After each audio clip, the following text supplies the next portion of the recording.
Hi, this is Dan Aykroyd. He's progressive. He's beautiful. He's thoughtful. He's intelligent. He's powerful. He's positive. He is Stephen Cuoco on Power 98.5 Satellite Radio. You're listening to Power 98.5, powered by United Angels Dream, your #1 resource for public relations, entertainment, and multimedia. Contact them today at unitedangelsdream.com. Hi guys, I'm Sam Fricker. I'm an Australian Olympic diver, and you're listening to Power 98.5. Empowering listeners from the US to the UK. Live on air with Stephen Cuoco. You guys all know, all of you know, I'm excited about this one. Super, super excited. Big shout out to my friend Patricia. I have to say thank you, thank you, thank you. I've always knew about the Hellcat Funny Car, but I never really got into it. And I'm going to honestly say, with all due respect to everyone over there, I like to have a tie-in emotion. I like to feel and to embody the excitement, the meaning of everything I'm connecting to, all right? I enjoy NASCAR because I have friends that drive NASCAR. I enjoy Indy because I have friends that are professional athletes there. Now I can honestly say, this is super exciting. We've got Matt Hagan. We've had several conversations. I got to build rapport with this young professional athlete, this pro race car driver, and he's super awesome. I took a hard look into what he does, who he is. He's so much more when you have a conversation with him, so don't be fooled by the photos, no matter what's out there. He's phenomenal. And once again, big, big shout out to my childhood best friend, one of them, Patricia Rodriguez, 44 years and going. And she told me I need to look into this guy.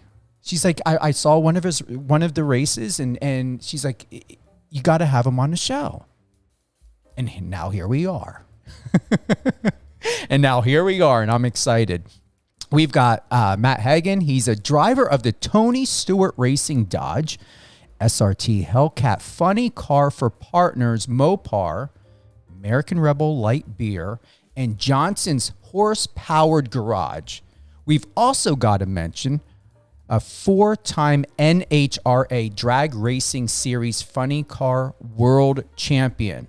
Do we want to highlight? Yes, we want to highlight 2011, 2014, 2020, and 2023. We've got to add 2026, 2027, 2028 onto that. He is a cattle rancher from Christiansburg, Virginia, and has a career best elapsed time run of 3.799 seconds. If any of you don't know that, start watching. All right, get into this. I'm going to have to go deeper into Matt as to why they call it Funny Car. I'm not going to say I know or don't know, but I want to get it from the person who knows it well, does it exceptionally well, and knows better than all of us. Matt, welcome to Live on Air with Stephen Cuoco on Power 98.5. Stephen, thanks for having me on the show, buddy. I tell you what, it's been great to get to know you a little bit off the scene here, and obviously to be able to do this show, it's super important to us to grow new fans and have people that maybe not know what drag racing is to kind of take a deep dive and figure it all out, and that's exciting for me. Yeah, big shout out to Sarah. Thank you for sending all of the extraordinary, amazing photos over to me. She also said that you first competed in Funny Car back in 2008. Right? Yeah. It was a start for me. I've been kind of drag racing since I was 13 years old. I had a family friend that had a car. I actually owned the car now. He had a stroke and laid up in the hospital for several years before he passed away. And it was real important to me to buy that car. And obviously the medical bills were really tough on his family. So it was one of those things where I was like, let's make this happen, because it was one of the key things to getting me into drag racing. And it was an old 69 Dart, and this thing stood up on its bumper when it would leave the start line. And at 13 years old, I was just like, oh my gosh, this is crazy. You know what I mean? And just seeing a gear jammer run like that, and something that would had enough torque to actually pick the front end up and scrape the bumper back there was unbelievable. And I said, I got to try this, man. I didn't know how I was going to do it or what was going to happen, but I had a 4-wheeler and at 13, and started drag racing it and started winning some money. And I was like, man, I can make money doing this. So one thing led to another. My pops got a car dealership. And unbelievable, as soon as I started, to get my learners and could talk somebody into going on the drag strip with me, I was stealing cars off of his used car lot, and I would bring them back with the transmission out of them and different things like that. And he finally got wind of it and was like, I got to sell these things, kid. What are you doing? And one thing led to another. We got a little race car, and then I ended up with some local sponsorship, and then got introduced to corporate America, and would have never dreamed of driving a fuel funny car, and my career being close to 20 years so far, and dealing with corporate America and pitching people in boardrooms and selling yourself and doing all these things, and then winning races. And it's unbelievable. I pinch myself every day that this is my life, and I get to do this, and then get to come home and farm 3,400 acres here in Virginia and run 1,800 head of cattle, and just unbelievable. I've been so blessed. It's beyond means, man. Well, you even made it into the Farm Machinery Digest. Did you even know that? I did not know that. I know I had a deal there with New Holland, because we buy so much equipment and we do so much, to run over this ground and the land out here. And I'm always looking for deals and different things like that. And I even was doing some deals on the funny car where they would give me some equipment and we'd put them on the car, and actually ended up winning a St. Louis race with New Holland on the car back a couple years ago. And just building relationships, and that's where, like, no different than when you reached out and was like, hey, let's do an interview. It's just like these doors open and you meet new people, and it's just incredible. You know what I mean? The amount of folks that come through these doors that are just open because of what you do, and the people you meet and the blessings that are there. It's just it's wild, but it is so cool to meet new people and make new relationships like that. You've gotten an extraordinary journey ahead of you, and this is your moment. This is your time, and I truly believe that. I feel it. I hear it even in the energy of your voice. And I hope you do continue to move forward, knowing that there's going to always be movement, even when you're standing still. Like you said, things are coming to you, and you're in that sweet spot, Matt, where all of that is important for you is to just show up, to just be Matt Hagan. Well, what's really been eye-opening for me, and it's every time I've ever had the chance to surround myself with good people, good things happen, and that's really been the highlight of my career. I'd love to sit here and say, I'm this 4-time world champion. I got 56 wins, and, we got all these things that I've done and all these accolades and world records. And, that sounds cool on paper, but really, truly, it's my group of people that I've been able to surround myself with, and they're phenomenal, right? And they've done the hard work, the behind the scenes, the labor, the, coming in early, leaving late, the blood, sweat, and tears, and the organization. I mean, even down to, like, you got to think about the people that set up the interviews, to the guy that's changing the oil in the car, to the guy that's driving the big rig. Just all of it has it's a small village of people that put this together to make you successful, right? And the $50 million that these sponsors have spent over the years to create these 4 championships that we have. And it's incredible, but it really comes back down to people. And that's one thing that I've learned through my dad. He's got 43 companies, and he's got over 900 employees, and I've always just kind of like tried to sit in a corner, keep my mouth shut, and act like a sponge, right? Anytime that he talks or says or does, that's like, okay, like, you listen and you learn, and it's always come back to just finding good people and good things happen, and you incentivize those folks, and you make sure that you pay them well, and and they'll do well for you. And it's just time and time again. It just comes back to folks, and the people that think that everyone's replaceable are just so wrong. I mean, I've been so successful for having great people around me. Several comments here. Awesome driver in person. I'm so happy for Matt. UAS wrote, I asked Matt when he was in St. Louis if he worked out every day. He said, nah, man, I just wear tight shirts. That's my stick, man. Like, it's like everybody says, how much you bench press? I said, not enough. You know what I mean? So it's and everybody wants to arm wrestle you. And my thing is, I don't like losing, so I'd rather not. You know what I mean? But it's so funny. Ronald wrote, I said it before and I will say it again. Matt Hagan is going to be the John Force of his generation and others. I am an avid JFR fan since day one, but I am a hardcore MOPAR guy. I cheer for both, but I see Matt Hagan going to the top because he loves the sport.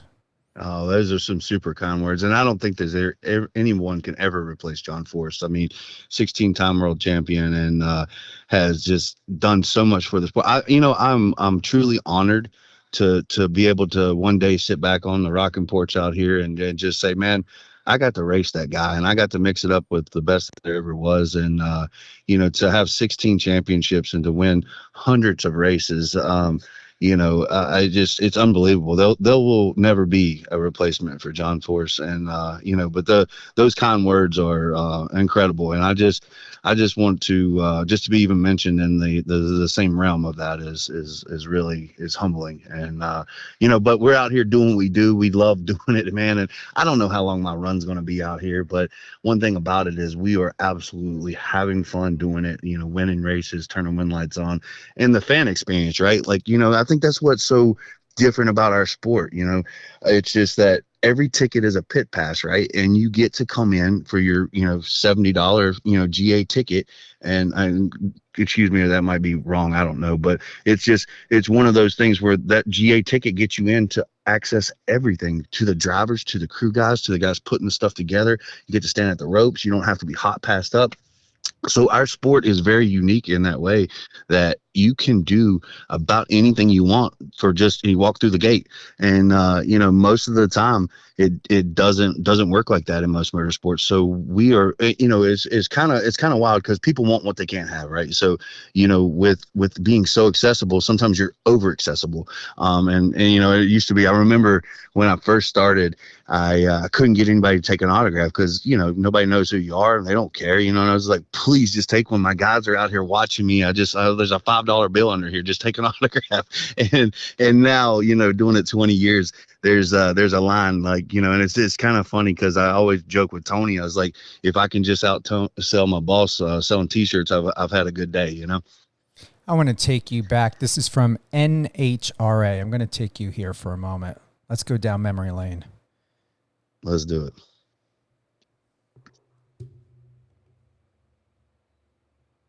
Well, we have two crew chiefs sometimes. Why can't we have two car chiefs? And Alex didn't like that idea, But, and Bill Hoskins, I told you I was the best thing that ever happened to you, didn't I? Huh? Yeah, baby. So last time I gave a speech, it was on like a back of like a dinner, like a pretty much a receipt, you know what I mean? So I got a book, so you guys got a deep seat, chapter 1, just play. It's only 2 pages.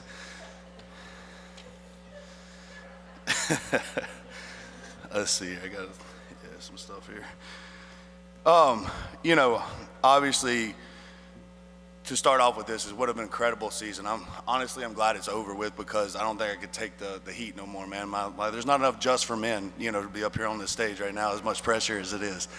But, the biggest thing is just our guys, they grinded like crazy, man, and we were able to turn the win light on and win a championship, and it's crazy. But, I want to talk about my dad real quick. The sacrifices he's made to put me in this position and to do the things I've been able to do, to surround myself with the people that I've surrounded myself with. He's led by example, and he's the type of man I've always tried to be. And he's a guy that basically, Bobby, you'd appreciate this. He's a car dealer. I watched him trade for 4 billy goats one time on a car deal to make $5. You know what I mean? So he's a hustler, and that's really what I've always tried to do is hustle. And I've surrounded myself with great people. He has 42 companies and 900 employees, and it's unbelievable. He always tells me all the time. He's like, it's time to put your big boy pants on, come home, work, make some money, and I'm just like, I really like driving this race car, so it's tough to leave here. But at the end of the day, my dad has really been one of the guys I look up to and I care about, one of the few people I care about their opinions, and my wife and kids, oh my gosh, my son, 16, he just turned 17 and was at the win in St. Louis.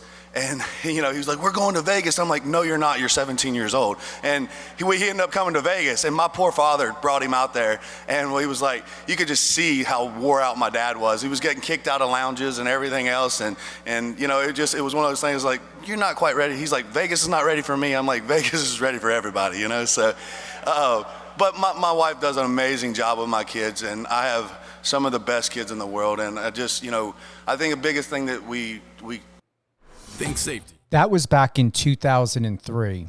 What comes to your mind? Where did that bring you? Yeah, it's wild to relive those moments and just the to go back through, like you said, memory lane and the trials and tribulations of that year to win the championship and how things need to go your way and dealing with pressure and trying to rise to the occasion and not I think the biggest thing for me is that you have 8 guys there, 10 guys if you count the crew chiefs and stuff, that look to you every Sunday to make sure you do your job. And it's their bread and butter, right? And that the look of disappointment when you mess up as a driver, that's probably the worst feeling in the world for me. And I think that's what drives me to get up on the wheel and to try to do the best that I can. And obviously, as you get older, reaction times slow down a little bit here and there, but you still have to work every day at it, and you have to work on your mental game, and that's where I think it kind of separates you from other drivers. Is not a lot of people in life, period, know how to work on their mental game, and I've worked with a lot of sports psychologists and different things like that. And I've done stuff that's like, man, I don't want to do this. This is embarrassing, but it's putting yourself in a situation to where you're not comfortable. And that's when you grow, is when you're not comfortable. I mean, like that sports psychologist, he had me out there playing pretend catch in front of all my peers. And I'm like, dude, I don't want, I'm going to get made fun of. I don't want to do this, but it's putting yourself in that situation to where you say, okay, I don't care what people are going to think. If this is something that's going to make me grow as an athlete and as an individual and make my mind stronger, let's do it. Or getting up on a high ropes course, he threw me up on this deal. I'm not big on heights and you're walking across these wires and stuff at 30 feet. And it's just like, man, but that's when you grow, when you're not comfortable. And when you are comfortable, you're not growing, So those type of things, going back through memory lane like that to know, that you were put yourself in these situations to where you had to rise to the top and you turn something that most people would go, don't mess up, into something that's, all right, this is my opportunity. This is what I've been working for. This is what I want to do. Here's how we're going to deal with the situation, and we're going to rise to the occasion. And this is what I've been, that player that says, give me the ball, coach. Those are those opportunities that come up a few times in people's career. And it's how you deal with those situations and how you deal with pressure and how you minimize things in your brain to be that champion, to deal with those things that come up. And I think that's what really sits in with me as far as, being able to perform under pressure, because no one does well with pressure. Anybody that says, oh, I love pressure, well, they're full of it, man. Like pressure, it cracks people, period. And how you deal with that pressure and how you turn it into a positive and how you make something good out of that is really what I think separates champions. Because you look at most professional sports, and every one of these athletes out here, whether it's football, baseball, golf, tennis, whatever it may be, they're very talented, very gifted athletes. All of them are. They wouldn't be at that level. But what separates them from being great is their mental game. We've got with us today Matt Hagan, career wins, 56, career final rounds, 99. He is an incredible man, human being, husband, father, and he is a driver for the Tony Stewart Racing Dodge. Got a question for you if you're ready. Sure. What's a moment in your career that looked like pure adrenaline from the outside, but was actually a deeply personal turning point for you internally? Yeah.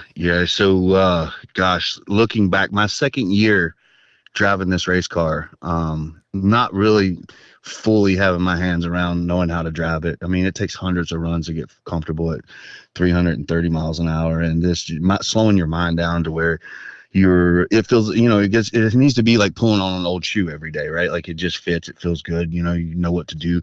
And that being said, these cars, even after 20 years, no run has ever been the same. Like no run has just come back and you're like, oh yeah, that was pretty standard. It's always different, right? Second year into this deal, we as a team have done really well, have a chance to win a championship. And it's kind of unheard of, your second year doing this.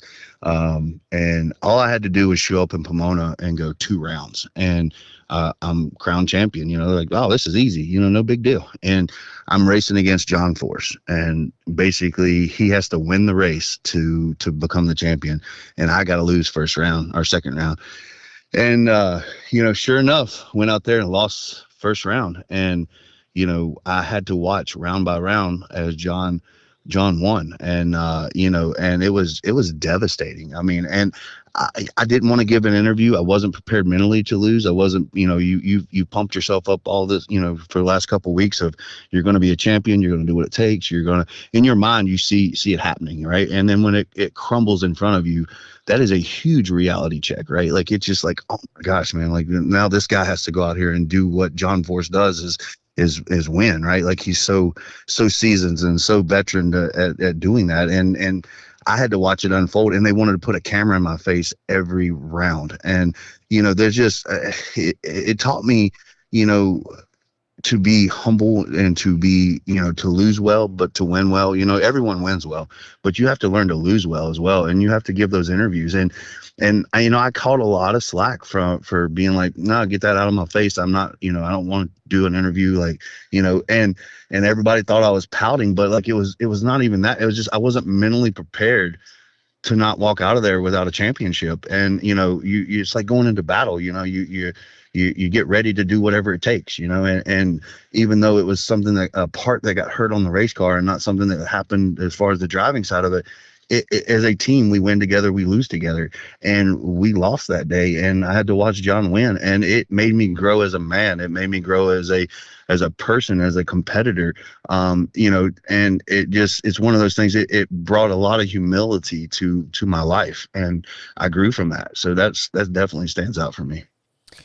Back on September 12th, 2025, you did the awkward photo challenge and you accepted. Do you remember it? Oh, I'm not sure. Awkward photo. I've done so many photos and challenges here lately. Our PR team has something every week, but yeah. Okay. So we come up with a card. You had to pull a card and then whatever that card was, you had to do the photo. Yes.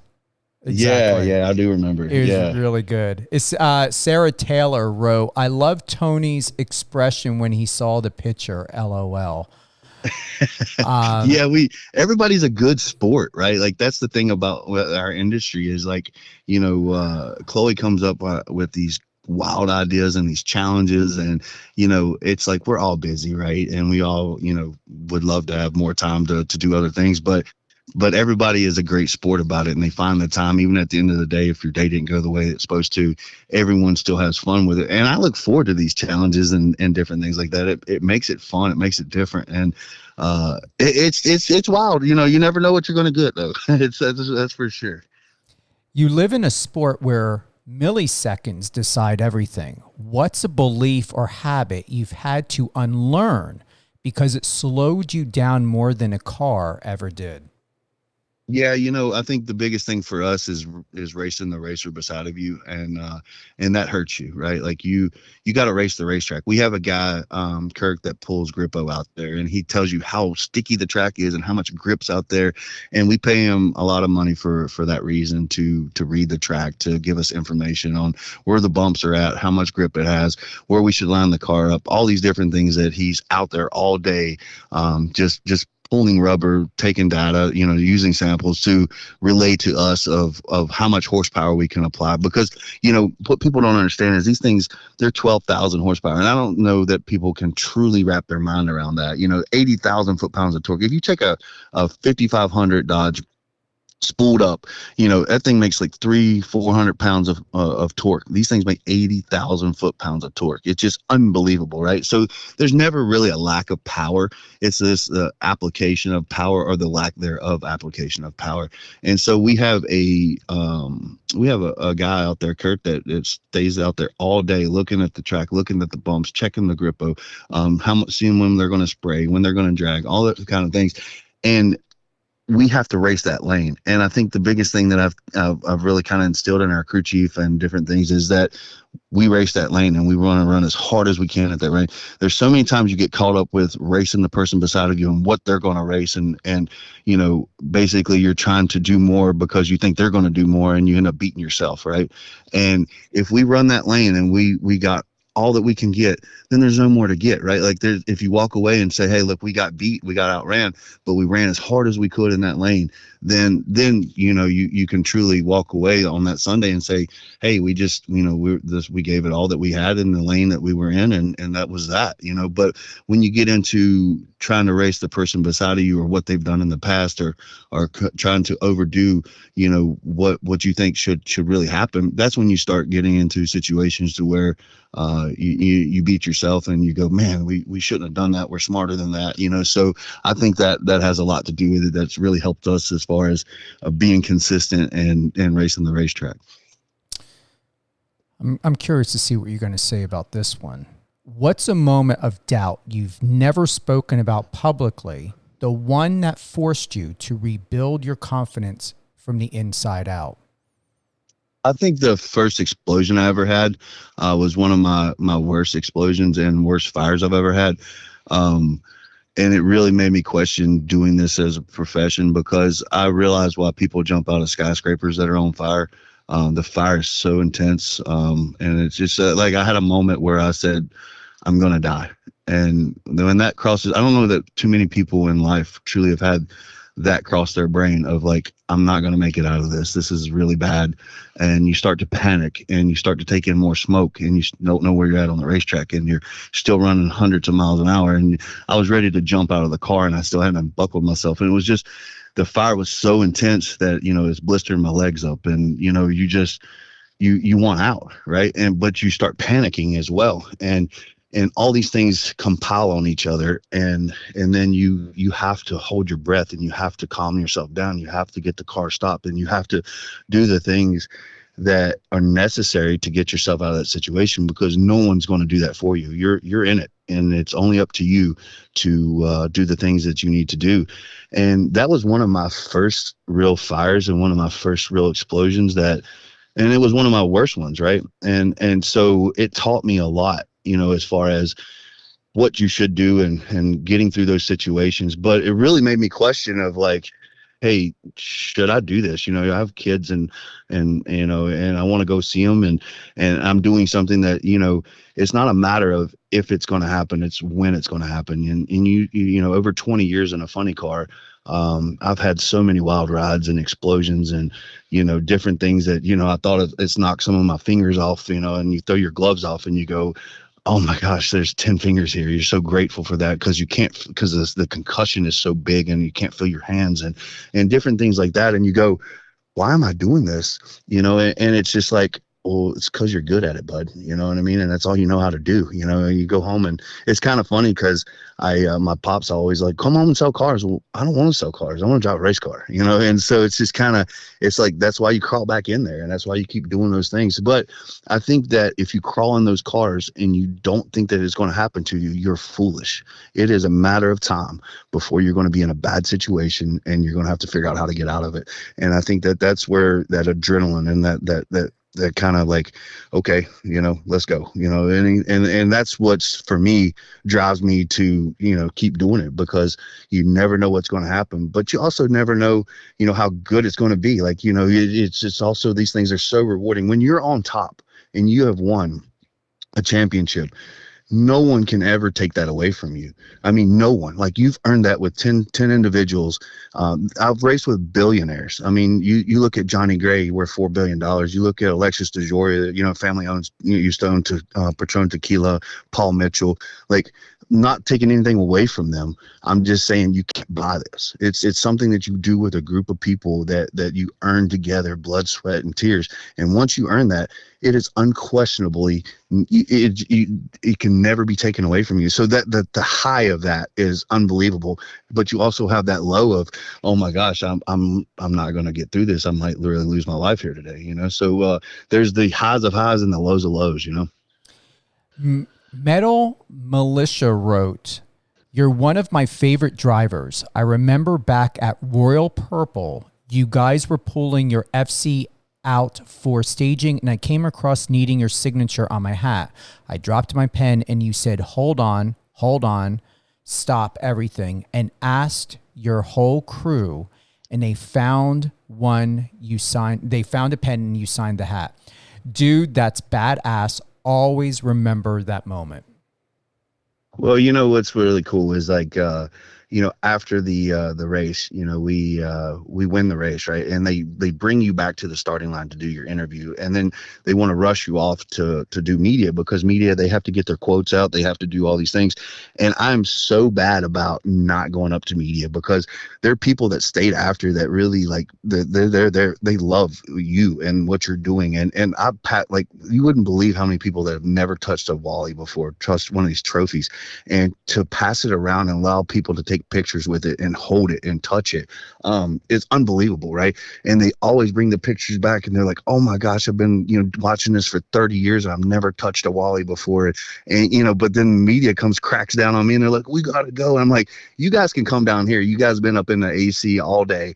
I was like, I'm down here sweating with the fans and sweating in the car, and you guys can walk down here if you want to quote, you know what I mean? And it's really important for me to make sure that we take care of our fans, because our fans truly are the ones that are the reason that we're here. And it's kind of funny, because John Force, it was, I know we're talking a lot about John Force, but he really instilled it in me, way back when I had a bad explosion, and the car blew up, the body came off of it, but the parachutes kind of like straightened the car out and settled the car down. Well, in that the instant, my head rotated inside my helmet. Well, I split my eyebrows open, so there was like blood everywhere, and it was one of those things where I couldn't see, and you don't have a mirror, so you don't know how bad it really is, and it's just massive explosion, and so your whole body's stinging. And they throw me in the ambulance, and John Force rips open the back door, and he said, "Kid, you okay?" And I was like, "Yeah, I'm good." He said, "Hey, next time," he said, "roll around on the ground, act like you're on fire." He said, "We're here to put on a show." He said, "You're going to get more TV time like that."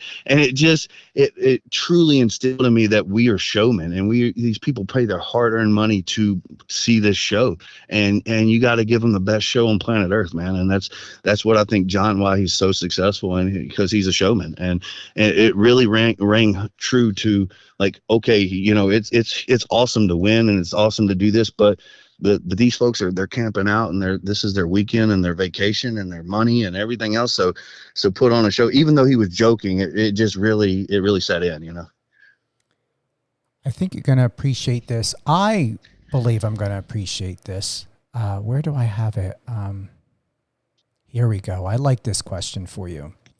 When you think about legacy, what's the part of your story you hope survives long after the trophies fade and the engines go quiet? Yeah. Thinking about legacy, I've never really thought about it too much. You're just out here grinding every weekend and hoping to win races, and you look up and the accolades are just, so far they're incredible. I can't believe we won 56 races and 4 championships and running it up a bunch and different things like that. But I think the biggest thing, man, is just be a good dude, be humble, be kind.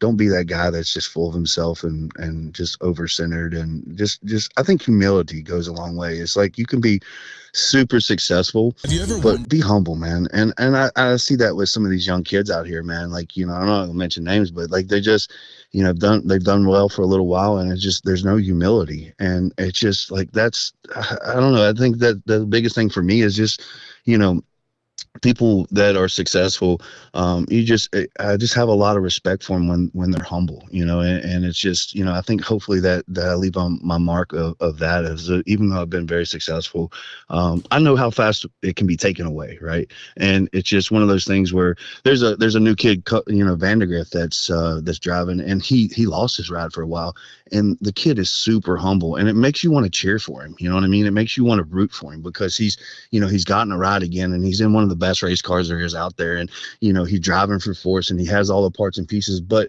he's not boastful. He's very, very humble to have the opportunity, because it has been pulled out from underneath him before. And to have those opportunities, and the sponsors and the people rooting for you and the people believing in you, that's where it's at, I think, and it's easy to beat on your chest and say, hey, I'm a big dog, but at the end of the day, there's always someone working hard. There's always someone trying to pull you down from there. And there's always someone trying to climb to the top. So I think for me, leaving the legacy on the sport is that, you have been super successful, but you understand that there's always someone out there working just as hard.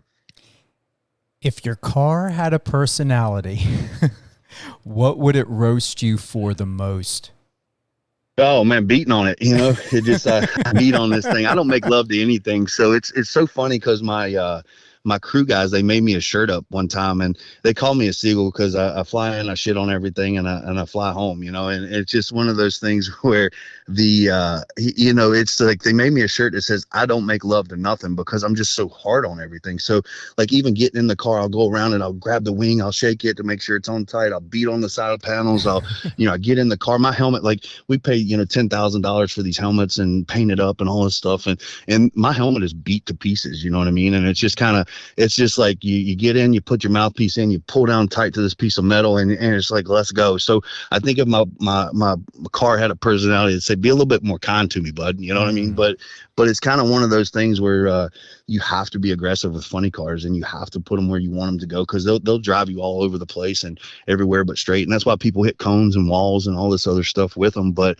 yeah, I'm just one of those guys. I just beat on this thing, man. And it's just so funny, because everybody wants to be a smooth operator, and I guess I'm far from that. If you could challenge any fictional character to race, cartoon, superhero, villain, whatever it may be, could even, I don't know, Roadrunner, whatever, who are you choosing, and what chaos unfolds on the track? Oh, it definitely have to be Batman. I'm always like, where's the girl? But it's like, because Batman could be real, you know what I'm saying? Yeah. So it's like, let's go, you know what I mean? And it's like all the gadgets and everything else. So I'm a big Batman fan. What's the most ridiculous superstition you've ever tried before a race, even if you swore you never admit it? Oh man, it's definitely been like favorite underwear and all this kind of stuff, and gotta have those boxers to put on, and I get dressed a certain way, and left side first, and then right side, and some of that's just like a mental check, like, hey, I got my gear on, and I've suited up the same every time, and all that kind of stuff. But yeah, laying out a pair of green underwear every time, man, on race day, that's kind of where I'm at with some of it. And it's so funny to be superstitious a little bit, you know what I mean? But I think that we're all a little bit off in the head a little bit. So you have to have some superstition to make you feel sane. I got one more for you. What's the funniest misunderstanding someone has had about your job? The kind that made you think, wow, that's not even close. Well, just people asking, like, why is it a funny car? You know what I mean? There's nothing funny about them. You're on fire. There's no joking with this stuff, and it's everything serious and fast and out and loud, and just, they're like, why do they get called a funny car?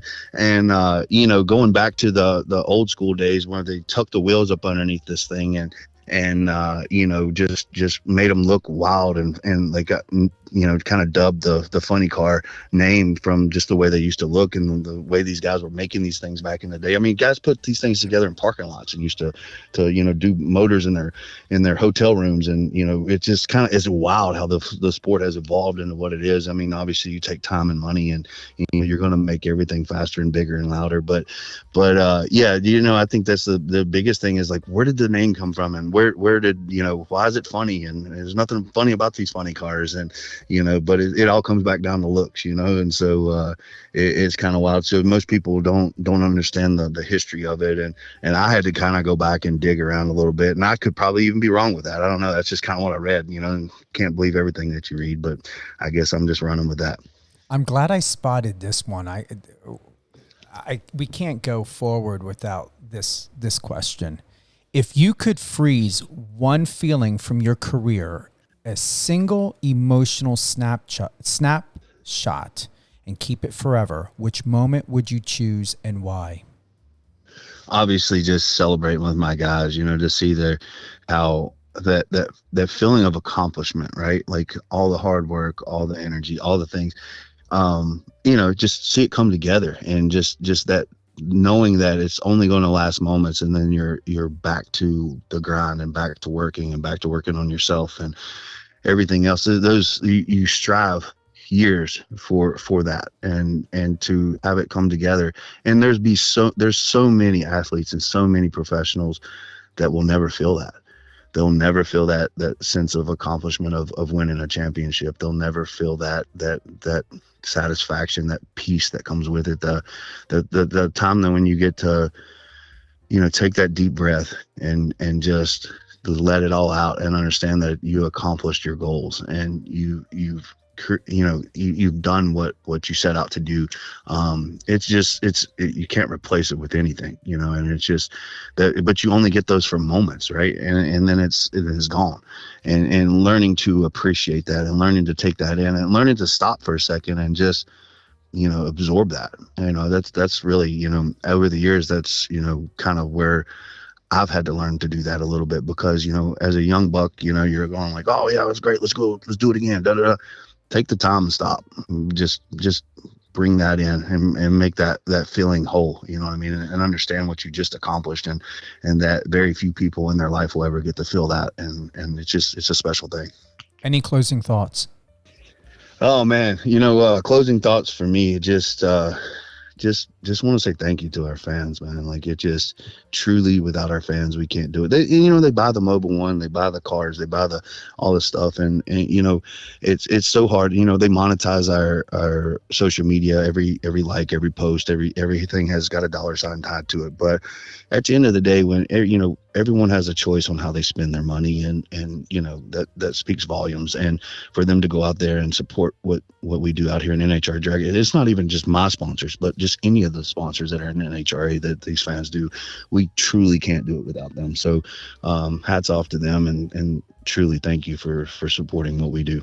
Matt Hagan, everyone. He is a professional and 4-time NHRA Drag Racing Series Funny Car World Champion. He's also a driver for the Tony Stewart Racing Dodge. You can go to his Instagram at MattHagan_FC. That's MattHagan_FC. You were just recently away. You were just, doing some events. Any share on any of that at all? Because you were in Maryland, it's right? nice to be, Maryland, but I'm home right now. We're planting corn, and obviously we got a lot of hay that got wet last night from a little rainstorm. It's like I was telling you earlier, if you want it to rain, put some hay down, But so we got a couple of days here at home, and then we head up to Epping, New Hampshire, and I've actually won a bunch up there. And it's kind of a funny story. I used to always have a handlebar mustache, and I did it as a joke, and ended up winning. And then I won like 4 in a row up there with the handlebar mustache. So I don't think I can grow it back that fast, but maybe we can draw it on with a Sharpie or something for this weekend. Oh, I like that. With you can do anything. I mean, you're just for men, make it in a little thicker or something.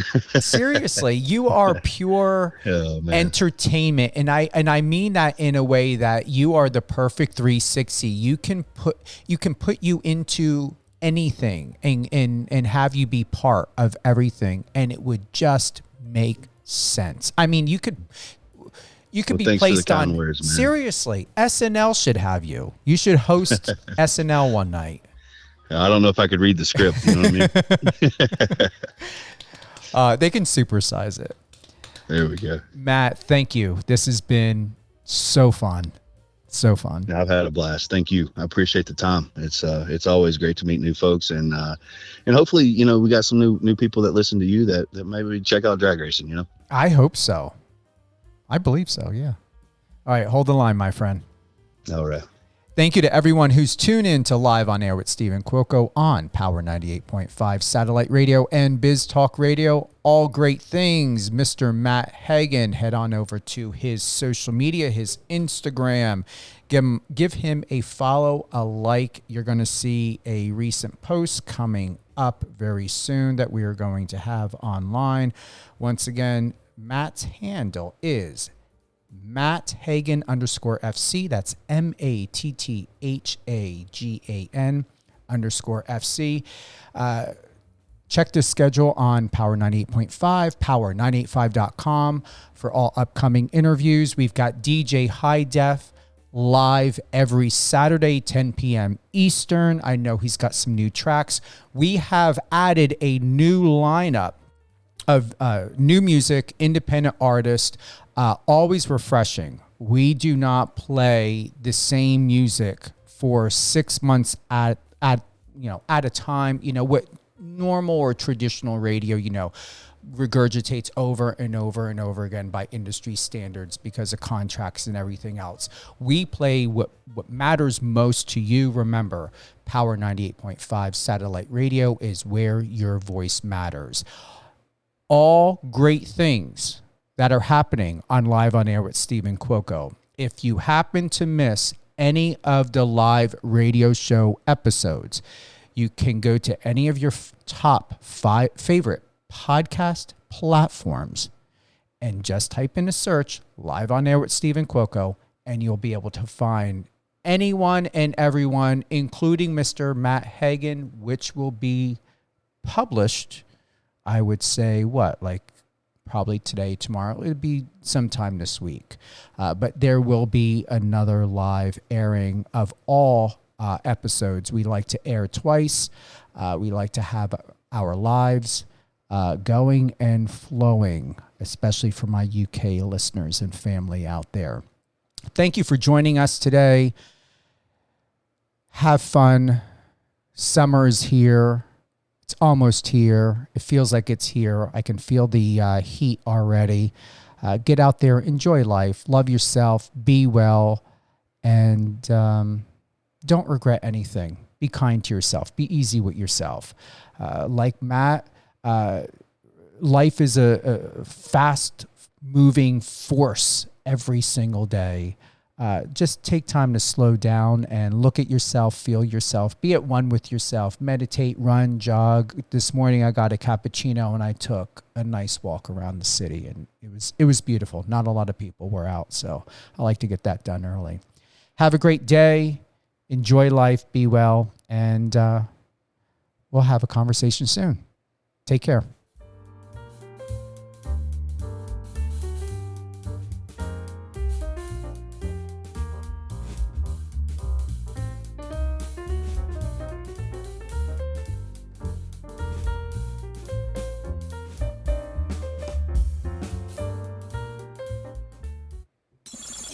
Friend us on your socials and let's connect.